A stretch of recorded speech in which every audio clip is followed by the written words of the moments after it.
Welcome to the channel. So, we're going to talk about the job that Erik Ten Hag has. Obviously, a lot of people have got a lot of opinions about him, but so far I've been impressed with his first press conference. And somehow I've got a good feeling that he's going to do a good job. He met a lot of the staff, a lot of the people behind the scenes, and we really need a character that's going to unite the whole club, unite the dressing room, unite the team. I still think that United really need to obviously go in the transfer market, and I don't know how feasible it is without Champions League football. Historically, the Glazier family have spent considerably when United have missed out on Champions League to then the following season attempt to get back in there because it is somewhat of a cash cow with the TV money and the prize money. Even if you can get to the quarterfinals, you're talking some serious coin, and that's essentially what the Glazier family are interested in. So, what are the problem areas for Manchester United? Obviously, when the dust settles, everybody wanted to sell 20 players, and it's not true. United haven't got bad players, they're just a bad team. And although it might sound like you're parsing your words a bit and you're playing a bit of sort of semantic somersaulting, it's a fact that some of these players are actually top class players, but they need a style of play and they need a philosophy, they need a feeling, some direction really, because United look really undercoached. Even when Mourinho was there, United looked undercoached. He kind of played like a low block and played on the break. Ollie kind of, played with verve and, you know, but we look undercoached. I think since Van Gaal left, we don't look like we know what we're doing in certain situations. So I think the first thing is for him to get onto the training ground. But actually, the squad itself needs trimming considerably. That's going to be United's first challenge to reduce the squad size, and it helps that you've got some players who are going to be leaving on free transfers: Cavani, Lingard, Pogba, Mata, Matic should go. One of them might stay, and that's quite a lot of wages off the wage bill. You're probably talking about £700,000 a week. You're talking the best part of £30 million wages saved there. Maybe more, maybe less. I don't know their contracts. And then after that, you've got people like Jones and Bailly who really should go. You might not be able to get a transfer fee for either of them. Maybe Bailly will fetch you a little bit of money, but the main reason for selling him is again to save on wages. And in the fullback position, if you're going to play a possession-based style, Wan-Bissaka really can't play in that style. And if you'd be lucky to get £20 million for him, if you can get £20 million for him, selling. I don't think Brendan Williams has a future at United. Again, he had a decent loan spell. Get £15 million for him, bring some revenue in. Alex Telles isn't good enough, but he may stay. And Luke Shaw is inconsistent, injured, and on huge money, and I think he'd be very hard to sell. But I think that you probably need to buy a right fullback. You'll have to deal with left back maybe in a year or two. And then in the centre back positions, if you sold Jones and Bailly and probably Axel Tuanzebe, you might be looking to get £20 million for all three of them and clear the wages. You'll have three centre backs: Maguire, Lindelof, and Varane. Varane's been injured. Maguire's had a horrible season. Lindelof not much better. And if the rumours are true, if you add Pau Torres into the mix, I think the left-footed centre back, quite pacey. The only major concern is that Villarreal play with a low block, and United aren't really going to play with a low block. But apart from that concern, paying like £45 million seems reasonable, and also Dean Henderson as well behind him. Probably sell him. So if you could do with the defence and the goalkeepers, if you could do those transactions, I think you would net be saving on wages. And I think that Varane and Torres is a good partnership with Lindelof and Maguire as backup is actually quite good. It's a good. They are four okay centre backs, and Shaw and Telles should be okay for this season. And as I say, you might keep all the Dallo and maybe you can buy a right back. I'm not sure. In midfield, Matic is going to leave. I think he's got 1 year left on his deal, so you might get a small fee for him, maybe probably a few million, not much anyway. So he's going off the wage bill. He'll be on big wages. He came for big money. You've got James Garner, who's on loan with Nottingham Forest, had an impressive season, didn't play as a 6, played as an 8 or a 10, looked good in the Championship. Probably, if Nottingham Forest get promoted, it probably makes sense to loan him back out, but I think that he looks good on the ball. We don't actually have a number 6. And number 6 is a really specialist position. And I think if you could buy a specialist number 6 that can sit in front of the back four and dictate play, I think it'd help the defence a lot. Obviously, Maguire's been horrendous, but I'm not sure that the way that the team's been structured helps him. So you need to structure the team in a way that's going to reduce your deficiency. So I think a good number 6, obviously Declan Rice has been touted. Crazy money. If anyone pays 100 million for him, it's stupid. Then you've got people like Calvin Phillips who've been injured. You've got Tuchemani down at Monaco. Looks like he'll go to Real Madrid or Liverpool. Again, I've not really watched him, but regardless, United need to buy a specialist number 6 that can play and can move the ball and also defend. In front of them, I don't think that they're going to sell either Fred or McTominay, but I would really be tempted to sell one or both of them for the reason that I don't think they know how to transfer the ball forward well enough. I think, but regardless of them, they're probably acceptable backup players. So really, you need to buy a number 8. Van der Beek's out on loan. He's underwhelmed. He's absolutely underwhelmed. He played under Ten Hag, so maybe Ten Hag can get a tune out of him, but I'm really not sure about him, to be honest. And then, obviously, United have been linked hugely with Frenkie de Jong. Barcelona need the money. He probably doesn't want to come because we're not in the Champions League, but can United convince him? If you could get someone of de Jong's quality, he's a number 8, basically. If you play him without a number 6 behind him, he'll struggle. If you can buy a good number 6 and you have de Jong and Bruno in front of them, then you've got an exceptionally good midfield there. And Fred and McTominay are decent backups. So would like Hannibal or Van der Beek. You know, that would be decent.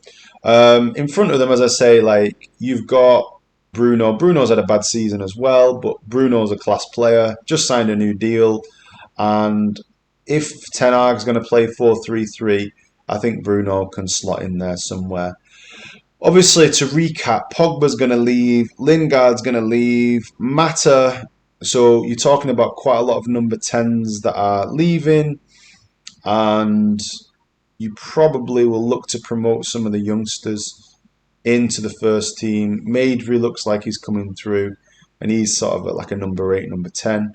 So yeah, really not a huge amount of players needed to fix this so far. I've not got to the attack yet, but just to recap, I think De Gea and Shaw are okay. I think you buy one centre back and you buy someone like Timber or Koundé as a right back. You buy 2 midfielders. So there's 4 players basically. Obviously they could be expensive, but with the wages saved, you might be quids in. I don't think that you should sell everyone. People are saying sell Rashford, keep Rashford. Rashford's been injured. He's out of form, but Rashford's done it. He's a good player. With the right coach, a bit of confidence, a full pre-season, keep him.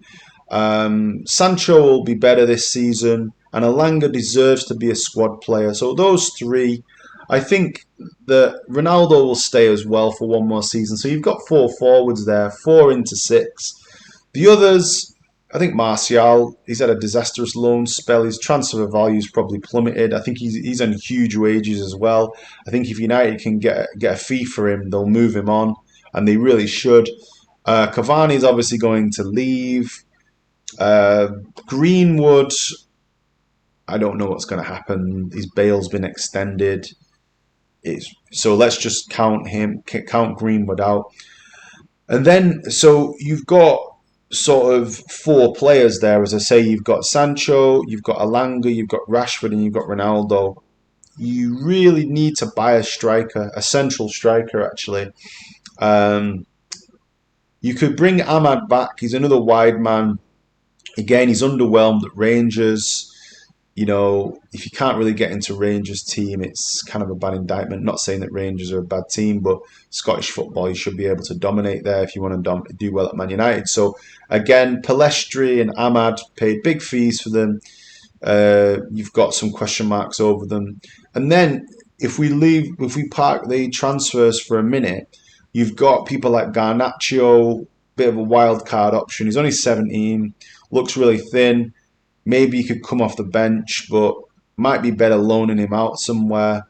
Maybe loan him out to the Championship, see how he can do, put some muscle on.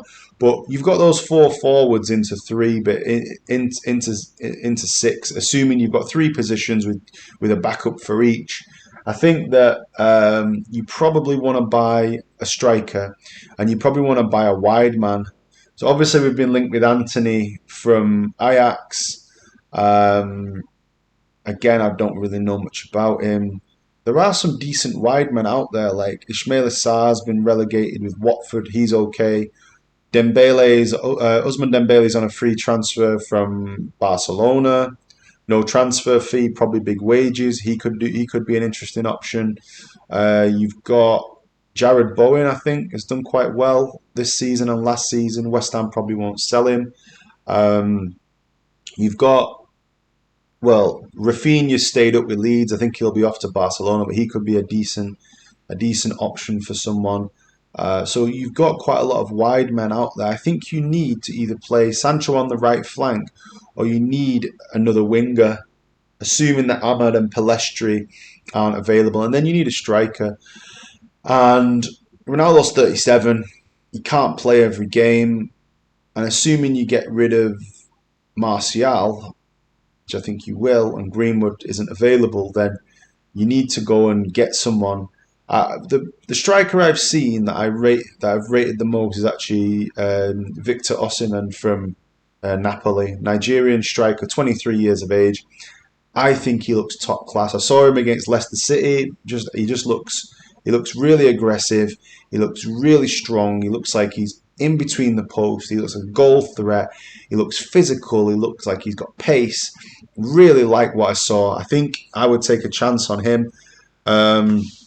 Again, Napoli will want big money, so there isn't really a cheap option out there that I can see. Barring them, you've got Hugo Ekitike at Reims. Looks like Newcastle are trying to get him, highly rated. You've got some okay young strikers. Obviously, Haaland's gone to City, so he's not on the table. I'm not really that concerned about him with his injury record. I think he'll score a lot of goals, fair play. But United can go for maybe a more physical striker like a Jonathan David. We've also been linked with the Uruguayan from Benfica, Nunez. Again, looks good. Looks good one-on-one. But I think United need to buy a striker and a winger. So really, let's recap. Long term, they need a goalkeeper. Long term, they need a left back. But let's just say this season, if you buy Torres or buy a centre back and you buy a right back, in this market, you should be able to pick them up for, 70, 80 million combined. And if you can get some money for Wan-Bissaka, get some money in for Bailly, net spend shouldn't be too much. Also, if you can sell Henderson for like 25, 35 million, you might be able to sell the players and buy, a central defender and a right back for zero spend. Midfield is where it's going to get expensive. If anyone offered any decent money for Fred and McTominay, I'd sell them, by the way, and I'd just bring back Garner. But you're talking about to improve United's midfield, you need to spend some serious money. You need a number 6, a specialist number 6. Rice, huge money. Aston Villa have just picked up Boubacar Kamara from Marseille on a free. United obviously maybe didn't rate him. But United need a number 6, and actually they need a number 8. Basically, they need players that can transfer the ball from the back 4 to the strikers. They need to be able to play. McTominay goes hiding. I would really sell McTominay. I like his attitude. I like the fact he's come through the youth system, but I'd sell him, and I'd probably sell Fred as well, but you can't sell everyone. So you really need an 8 and a 6, and that's going to cost you some serious coin. And then I think you need a winger and a striker. So you need 6 players. and you're talking about 6 starters, and you're talking some serious. You're talking like probably £500 million. So the question is, will United bankroll Ten Hag? I don't think they will. So he's going to have to really try and find players that can fit in. But I really think that with all the players leaving, you might be able to reduce the wage bill considerably. But all in all, a big task for Ten Hag. He's lucky insofar as that United have been that bad this season. He's probably got 2.5, 3 years before anyone's going to start to criticise him because of the mess that he's taken over. And as I say, United have got players like Varane, like Bruno, like Rashford, like Sancho, who are good players. I don't care what anyone says. They just had a disastrous season, but they're not bad players. They're really good players. And even Maguire's not this bad. You know, he just needs a bit of protection in front of him. He could be a good squad player. And if you pick up someone like Torres and you can tighten that defence, because if you look at the goal difference, Burnley had a better goal difference. So the defence needs tightening up. You can win a lot of games with a tight defence. So yeah, Ten Hag, big task. I'm pretty confident. I'm confident. I just think he's a good manager. I think he's going to do well. I like his vibe. And the British media can say what they want, but um, yeah, Ten Hag, good luck to you, Ten Hag, if you're watching this video. I doubt you are, but if you watch this video, good luck, mate. You know, just ignore the media, and the Stretford end will get behind you. United have got the greatest fans in the world. Whatever anyone says, this is the greatest football club in the world. All these sports washers and other clubs, they don't come near us. This is Hollywood. This is the greatest football team in the whole world, and we're going to come back, and I'd love it to be under Erik Ten Hag.